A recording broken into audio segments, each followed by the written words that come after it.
Bonjour et bienvenue à l'émission La Parole vivante. Cette émission où est-ce qu'on prend la Bible et on découvre qui est Dieu et quel est son plan extraordinaire qu'il a pour nous. Aujourd'hui, mon collaborateur Martin Jalbert. Salut Martin. Salut Simon.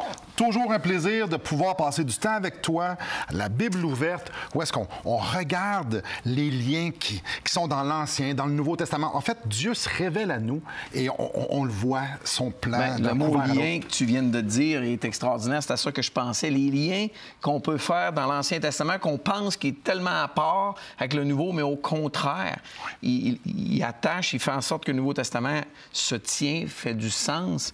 Et les liens qu'on regarde aujourd'hui dans ce livre, un petit peu énigmatique, un petit peu triste, un petit peu sombre, le livre des juges. Le livre des juges, comme tu le dis bien, sont tout aussi là que dans les autres livres de l'Ancien Testament pour nous parler de Jésus. Et il y a quelque chose de répétitif dans le livre des juges qui représente bien un peu comment le cœur de l'homme est.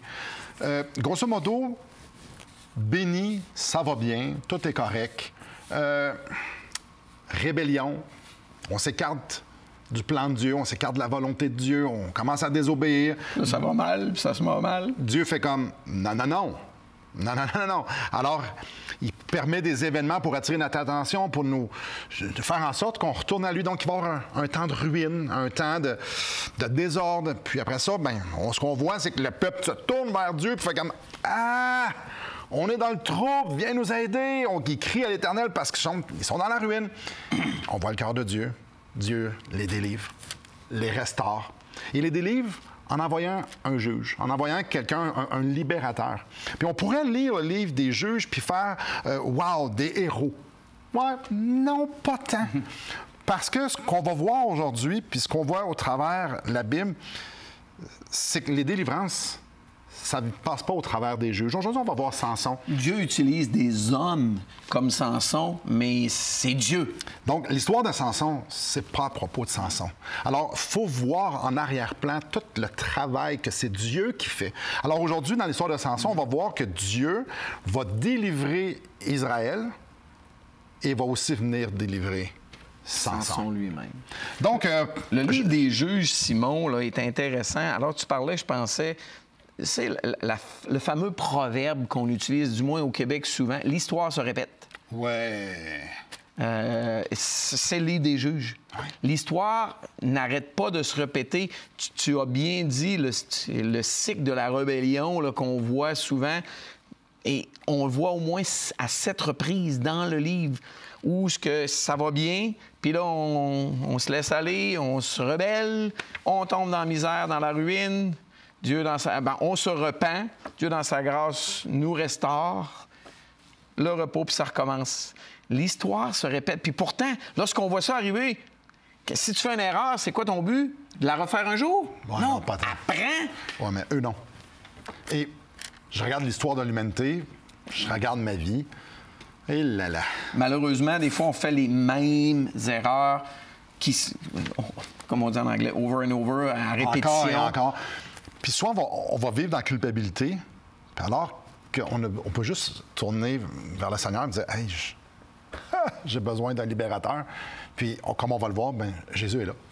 Jésus est là, Dieu est là, puis il veut nous restaurer parce que c'est ça son cœur. Donc, si on regarde là, au début de quasiment chaque histoire des juges, il va y avoir une phrase qui va ressembler, comme nous, on est au chapitre 13, ça va ressembler à ça. « Les enfants d'Israël firent encore ce qui déplaît à l'Éternel. » C'est le thème récurrent.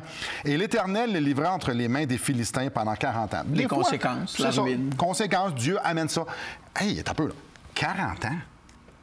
Pendant 40 ans, Dieu a permis que les Philistins fassent du trouble à Israël pour qu'Israël les amène à cette place-là où ce qu'ils vont faire? Ils vont réaliser qu'ils sont dans le trouble, qu'ils vont se repentir, qu'ils vont aller au Seigneur. Des fois, on a le cœur dur, hein? Hey, 40 ans. 40 ans, c'est une majeure partie de ma vie. Oui. C'est long. À quelques reprises, on voit ce chiffre-là apparaître dans la Bible. C'est souvent synonyme d'épreuve.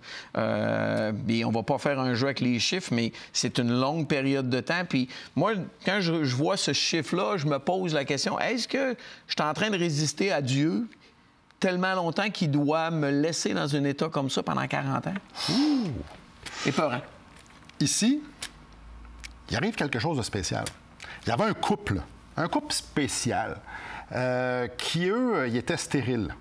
Pas d'enfant. Pas d'enfants. Ça arrive.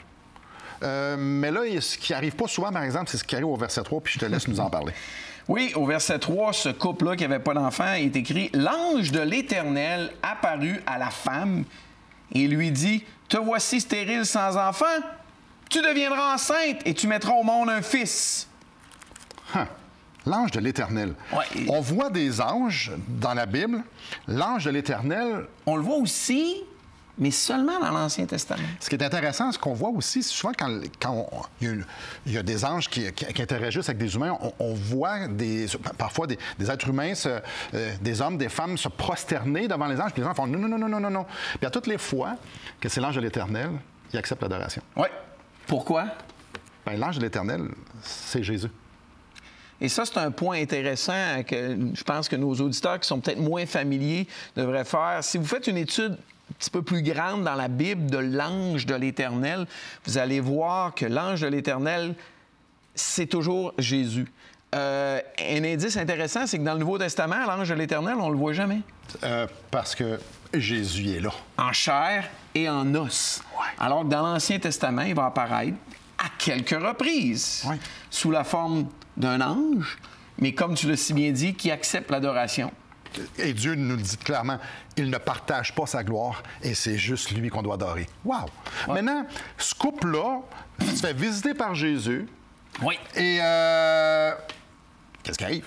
Bien, il prédit qu'il va avoir un fils qui va venir libérer le peuple de leur misère. Parce qu'oublie pas, ça fait combien d'années? 40 ans! Que ce peuple-là est en train de souffrir à cause. Et là, dans l'histoire qu'on a vue la dernière émission avec Gédéon, c'était les Madianites. Là, c'est les Philistins. Les Philistins qui sont des ennemis jurés d'Israël, qui habitent encore plus près. Si on connaît un peu la géographie, les Philistins là, sont vraiment tout près, juste un petit peu plus à l'ouest, sur la côte. Même aujourd'hui, on entend beaucoup aux nouvelles la guerre qu'il y a à Gaza. Bien, c'est une des 5 villes des Philistins, Gaza. Donc, ça date pas d'hier. Là. Ouais. Puis là, on se rappelle l'histoire qu'on a là. On est quoi, 800-900 ans avant Jésus. Donc, ils sont en guerre, il y a un conflit, les Philistins ont le dessus, et là, le peuple crie à l'Éternel et Dieu va susciter. Puis là, il commence. L'enfant n'est pas né, là. Va susciter un libérateur, puis c'est spécial que ce soit Jésus, qui l'annonce et qui va faire en sorte que ce couple-là vont avoir un enfant qui va s'appeler Samson. Et après la pause, bien, on va voir l'histoire de Dieu au travers de Samson. Et vous allez voir, c'est plus que très intéressant parce qu'on va voir le cœur de Dieu libérer et Israël et Samson. Donc, juste avant d'aller à la pause, j'aimerais vous permettre d'avoir le livre Destination finale tout à fait gratuitement. Et pourquoi? Bien, parce que souvent, on a des questions à propos de la Bible. Pourquoi on est ici? Où est-ce qu'on s'en va? Des grandes questions. Marc-Aël prend les Écritures et y répond. C'est pour ça qu'on aimerait vous le donner. Et tout ce que vous avez besoin de faire, nous écrire, nous appeler, nous dire « J'aimerais avoir le livre que Simon nous offre » et on vous l'envoie gratuitement. Donc, après la pause, regardons l'histoire de Dieu au travers de la vie de Samson. Restez avec nous.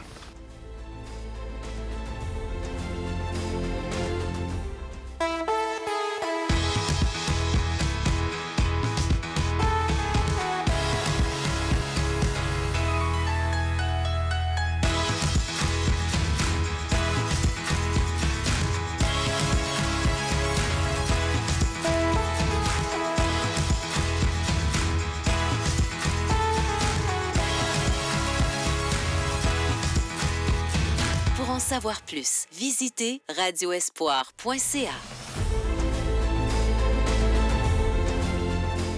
Bonjour à vous.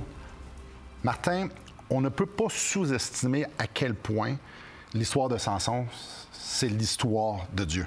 Si on regarde la Samson, puis on va la regarder quand même assez rapidement, ce gars-là, c'est pas un champion, mais loin de là. Bien, en passant... Encore là, c'est un proverbe québécois, hein? Être fort comme Samson. Oui, il était fort. Il était fort physiquement, puis sa force venait de qui? de Dieu. De Dieu, littéralement. Mais à part ça, c'était pas, comme tu dis, un champion tant que ça.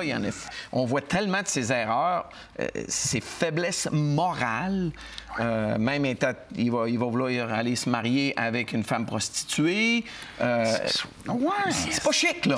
Puis même, il fait plein de choses. Il désobéit à Dieu. Mais c'est important de voir Dieu. Puis, il y a un grand bout, là. Il y a un grand bout que ça nous parle de la conception, de comment ses parents ont rencontré l'ange de l'Éternel, puis comment il y a eu des conversations.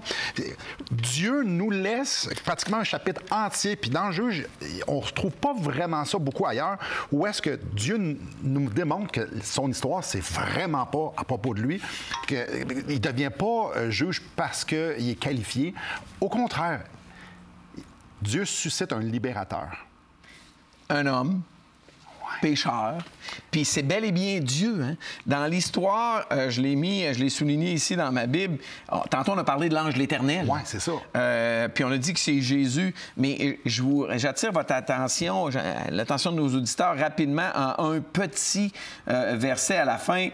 À la fin de l'histoire entre le père et la mère de Samson, Manoah, le père. À cette vue, Manoah et sa femme tombèrent le visage contre terre. Verset 21, « L'ange de l'Éternel ne leur fut plus visible. Manoah comprit alors que c'était l'ange de l'Éternel. » Puis tu sais quoi sa réaction? Ben, le verset 22, pas mal clair. Hey, il dit à sa femme, « On va mourir quand nous avons vu Dieu. » On vous a dit que l'ange de l'Éternel, c'était Jésus, c'est Dieu lui-même. Et la réaction de Manoah, quand ils réalisent qu'ils ont vu l'ange de l'Éternel... On va mourir, parce qu'on ne peut pas voir Dieu et vivre. Et ça, c'est intéressant encore dans notre société d'aujourd'hui. Là, on pense, je vais m'arranger avec Dieu. Ça serait cool de voir Dieu. Toutes les fois dans la Bible où on voit quelqu'un qui réalise qu'il a vu Dieu, ils sont à terre, ils pensent qu'ils vont mourir, leur vie est finie, etc. Puis sa femme, elle dit, ben non, Garcia aurait voulu nous faire mourir, il nous aurait pas dit ça. Là. Ouais. Alors, on voit jusqu'à quel point Dieu est en arrière de la conception, de la façon qu'il interagit avec les parents. Puis si on regarde juste à la fin du chapitre 13, la femme enfanta un fils, il lui donna le nom de Samson. L'enfant grandit et l'Éternel le bénit. Et l'Esprit de l'Éternel commença à l'agiter. Donc, Dieu est là. Dieu est là. Dieu est... de la conception et de la façon qu'il a grandi, de la façon qu'il a été élevé, de la façon que Samson a commencé à devenir un homme. C'était ça. Donc, l'histoire de Samson n'est pas à propos de Samson. Et là, Samson devient un homme. Puis c'est encore à propos de Dieu. J'amène nos auditeurs, puis je nous lis le verset 4. Donc, lui, il cherche le trouble avec les Philistins. Parce que les Philistins lui donnent énormément de troubles. Ouais. Et là, il crie à Dieu, puis Dieu veut les libérer. Mais comment il va le faire? Ouais, faire le trouble. Je vous lis le verset 4. Son père et sa mère ne savaient pas que cela venait de l'Éternel. Donc, hey, Samson, petit gars, calme-toi, là. Il voulait prendre une femme des Philistins. On fait pas ça. Puis là, ça vient d'Éternel, car Samson cherchait une occasion de dispute de la part des Philistins. En ce temps-là, les Philistins dominaient sur Israël.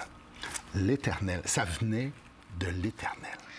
Ça se peut-tu que des fois, on ne comprenne pas le plan de Dieu dans nos vies, Simon? Et... Ça se peut-tu qu'on le comprend des fois, plutôt? Mais ouais, parce que ça s'invente pas, ça, là. Ça s'invente pas. Alors, il arrive une circonstance très malheureuse. Le peuple d'Israël désobéit. Ce sont 40 ans. Puis Dieu vient délivrer son peuple, parce que son peuple a crié à lui. Puis il se présente à deux personnes qui ne sont pas supposées d'avoir d'enfants. Un petit couple oublié, puis les gens devaient probablement dire, regarde, eux autres. C'est des nobody, eux autres. Quand t'as pas d'enfants. En plus, t'as pas d'enfants. Ça veut dire que t'es pas béni de l'Éternel. C'est ça. Puis là, Dieu fait naître un fils, Samson, qui grandit et que Dieu le guide. Et j'aime ce que tu dis là au verset 6. L'Esprit de l'Éternel vint sur Samson. D'autres traductions vont dire le saisit. Et sans rien à la main, il déchira un lion comme s'il s'agissait d'un chevreau. Ouais. Et tout au fil de l'histoire, on va voir que Samson, il a une force extraordinaire. Puis c'est pas pour rien qu'on a ce fameux proverbe, être fort comme Samson. Parce qu'il était vraiment fort. Il était capable de tuer 1000 Philistins avec une crâne d'âne. Quelque chose, ouais. Oui, exact. Quoi? Qui est capable de faire ça? Une force qu'on ne peut même pas imaginer. Dieu lui avait donné sa force. Puis si tu coupes tes cheveux, tu n'auras plus ta force. La force était dans les cheveux. Pas parce que Samson était bon, là. Parce qu'il avait été consacré dès le ventre de sa mère à Dieu. Et c'était quelqu'un qui faisait un genre de vœu de naziréa dans l'Ancien Testament, qui ne coupait pas ses cheveux. Ouais. Il était consacré, qui était mis à part pour l'œuvre, le service de Dieu. Alors, si tu coupes tes cheveux, ça veut dire que tu n'es plus à mon service. Tu n'auras plus ma main sur toi, ça ne fonctionnera plus. Si tu négliges cet aspect-là, oh, c'est rien que des cheveux, c'est rien que du poil. Non, non, non. C'est pour Dieu. Alors, Philistin a délivré, pas les Philistins, Samson a délivré Israël en faisant du trouble, en faisant la guerre avec les Philistins. Puis, lui, c'est simple. Si tu ne te coupes pas les cheveux, tu vas être fort, tu vas pouvoir me servir. On pourrait imaginer que Samson, ça ne sera pas coupé les cheveux. Il veut continuer de servir l'Éternel, vivre des choses extraordinaires. Ouais. Malheureusement. Malheureusement, lui aussi, il avait le cœur tordu. Après la pause, on va voir qu'est-ce qui s'est passé et les conséquences de ça et comment Dieu est venu le délivrer lui aussi. Restez avec nous. Depuis maintenant 15 ans, nous avons l'immense privilège d'annoncer la bonne nouvelle de Jésus-Christ. Par la grâce de Dieu, nous avons fait plus de 500 émissions, distribué gratuitement des milliers de livres et que dire des centaines de personnes qui ont répondu par la foi à l'appel de Jésus.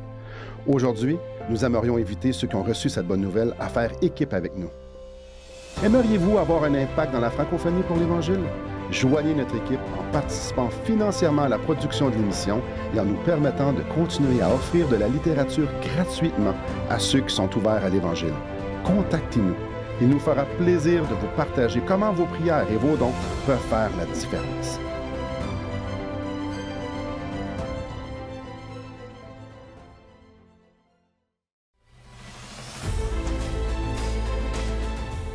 Rebonjour à vous.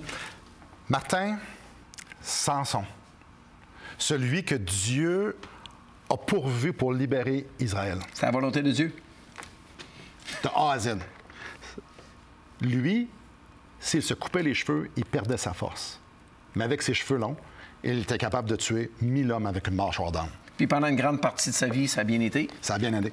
Mais Samson avait un penchant dans son cœur qui l'a amené à sa perte. Au chapitre 16, on voit... Peux-tu nous... Bien, Samson partit pour Gaza, il vit une prostituée, puis il se sauva. Pas tout à fait, hein? Et entra chez elle. Ouais.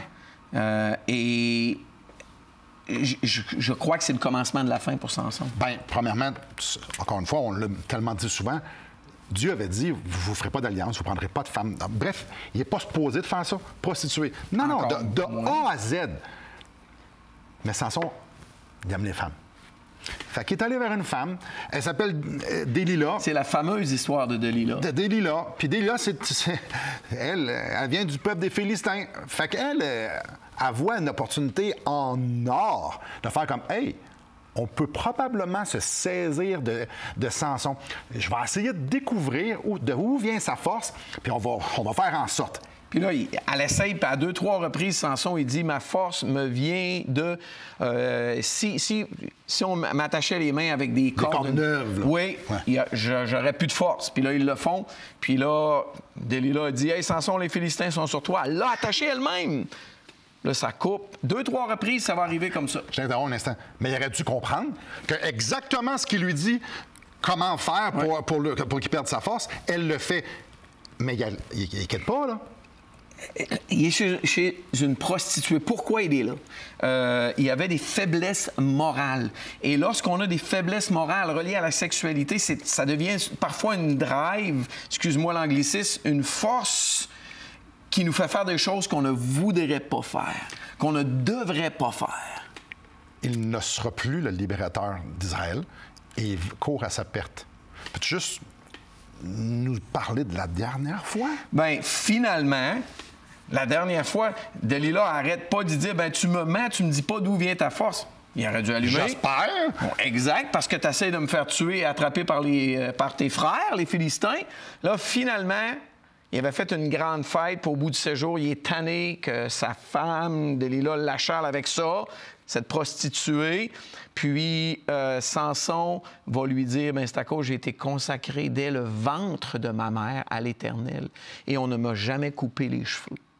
Et le texte biblique va même dire que Delilah a dit, voyant qu'il lui avait vraiment ouvert son cœur. Chapitre 16, verset 18, là. Elle va l'endormir sur ses genoux. Elle va faire venir quelqu'un, puis ils vont lui couper ses tresses. Et là, elle va crier, les Philistins sont sur toi. Puis là, il se lève, il pense qu'il est correct. Il a perdu sa force. Pourquoi? Parce que la force venait de qui? De l'Éternel. Elle venait de l'Éternel. La force de Samson, c'était une force surhumaine. Eh oui, c'était une force de Dieu qui ne venait pas de lui. Alors, il lui crève les yeux, l'amène en prison. Et puis, c'est tellement triste, mais aïe aïe. Pendant des années. Oui. Et là, on le voit au verset 23, les princes des Philistins s'assemblèrent pour offrir un grand sacrifice à Dagon et tout ça. J'avance ici, verset 24. Et quand le peuple le vit, en parlant de Samson, ils célébraient leur Dieu en disant, notre Dieu a livré entre nos mains notre ennemi, celui qui ravageait notre pays et qui multipliait Il a jeté le nom de l'Éternel dans la boîte, dans la joie de leur cœur. Ils dirent qu'on appelle Samson et qu'il nous divertisse. Ils firent sortir Samson de la prison. Il joua devant eux. Il vient la riser, il met le nom de l'Éternel dans la boîte. Ah, il l'a échappé solide. Ça, c'est les êtres humains. Et c'est pour ça qu'il ne faut jamais mettre notre espérance dans un être humain, mais Dieu peut se servir des êtres humains d'une façon extraordinaire. Parce que Samson, là, si Dieu s'est servi de Samson, un homme qui allait auprès des prostituées, Il peut clairement utiliser n'importe qui. À peu près n'importe qui, exactement. Celui-là qui veut bien. Le peuple d'Israël n'était pas qualifié. Samson n'était pas qualifié. Et à la fin, il entre des colonnes, puis il demande à l'Éternel de lui donner une dernière fois sa force. Oui, j'aime ça. Alors Samson fit appel à l'Éternel en disant, « Seigneur Éternel, souviens-toi de moi, je t'en prie, donne-moi de la force. » Cette fois seulement. Elle vient d'où, la force? De l'Éternel. Puis là, il pousse les colonnes, puis... Dieu va se servir de ça pour libérer son peuple. Mais c'est l'Éternel. L'histoire de Samson... C'est l'histoire de Dieu. C'est l'histoire de Dieu, c'est pas l'histoire de Samson. Il y a quelque chose de profondément triste dans cette histoire, mais de royalement beau. Glorieusement beau. L'histoire de Samson, ce n'est pas à propos de Samson. C'est à propos de la grâce de Dieu qui délivre ceux qui sont éméritants. Alors, être éméritant, de se sentir non qualifié devant Dieu, c'est une bonne posture. C'est la posture à avoir. Parce que quand tu as cette posture-là, tu peux crier à l'Éternel et l'Éternel te répond, te libère. Et après la pause, on va voir qu'il y a 2000 ans, Dieu a envoyé un libérateur, l'ange de l'Éternel, Jésus, justement pour venir nous libérer de nos péchés. Restez avec nous, on en parle après.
Rebonjour à vous.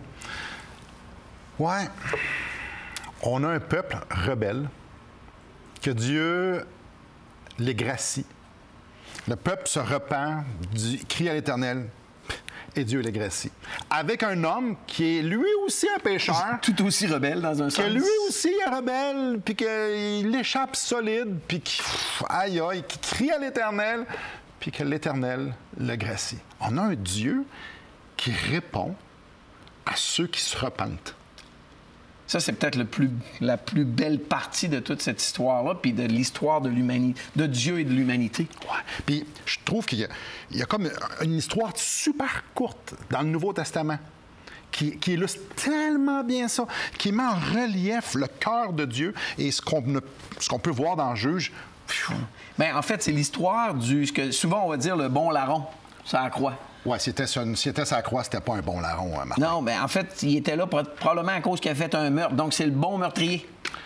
Fait que... Non, le meurtrier repentant.